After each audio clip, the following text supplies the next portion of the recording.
My name is Matthew Petway, and I'm going to do a virtual reading of my book, Cuban Literature in the Age of Black Insurrection, with a focus on Gabriel de la Concepcion Valdez, also known by his pseudonym Plácido. His pseudonym, in fact, was far more common. Plácido was born in 1809, and he died in 1844. I want to focus today on a poem he published called El Juramento, or The Oath, which evokes African ideas of spirit and cosmos in order to call for anti-slavery revolution in colonial Cuba.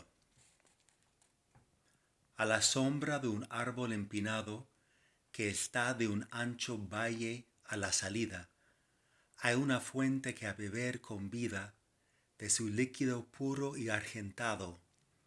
Allí fui yo por mi deber llamado, y haciendo altar la tierra endurecida, ante el sagrado código de la vida, extendidas mis manos he jurado, ser enemigo eterno de tirano, manchar si me es posible mis vestidos con su execrable sangre por mi mano, derramarla con golpes repetidos y morir a manos de un verdugo, si es necesario por romper el yugo.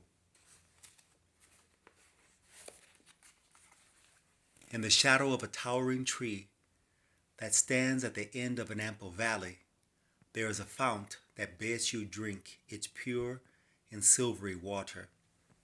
There I went by my duty called, and making an altar of the hardened earth before the sacred code of life, my hands extended, I have sworn an oath, to be the eternal enemy of the tyrant, if it is possible to tarnish my vestments with his detestable blood by my hand, shedding it with repeated blows and dying at the hands of an executioner, if need be, to break the yoke.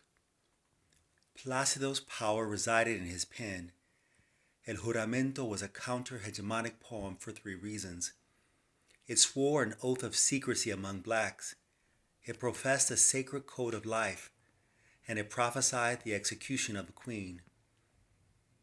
Plácido believed in the intrinsic power of language, the power of words to transform the outcome of events and to prophesy against empire.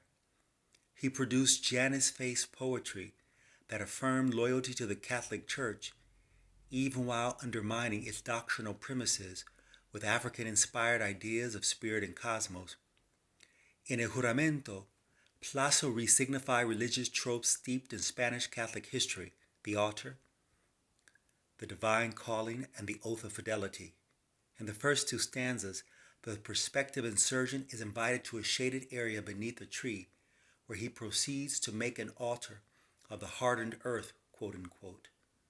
Plácido constructed an altar of his own, a ritual object he fashioned outside the cathedral walls and without the interference of Catholic priests.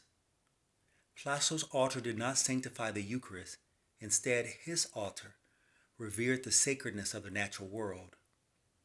In contradistinction to Catholicism, the African-inspired altar is sacred space, an edifice for remembering the dead that is consecrated for sacrifice to African divine spirits and ancestors. Ashe.